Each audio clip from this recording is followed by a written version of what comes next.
Assalomu alaykum og'aynilar. O'zganda bugun mana Navro'z bayrami bo'lyapti ekan. Marta stadionda bor ekan mana Tevada. Hali terasa odam to'planibdi. Mana do'kondamiz yana.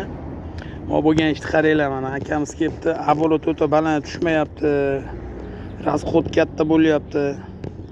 Конечно, rasxod ko'p bo'ladi. Suvni datchigi ishlamayapti. Shundan bilib qo'yasiz. Suvingiz datchigi ishlamay qolsa, karbyuratorga ham suv chiqmayotgan bo'ladi. Mana og'aynilar, mana karbyuratorga suv chiqmagan. Shuni hisobiga patsos mana yurib kelsa ham yopiq. Mana ko'ryapsizlarmi, tutashdi. Tutayapti mana.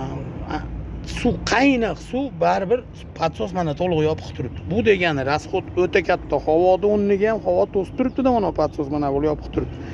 Havoda o'rniga ham benzin so'radi. Bu ochilishi uchun og'aynilar mana sirkulyatsiya bo'lish kerak. Mana ochlangida qanaqa issiqsa suv, mana ham xuddi shunaqa isish kerak. Isimasa patsos ochmaydi, ochmasa rasxod ko'p, оборотlar tushmaydi.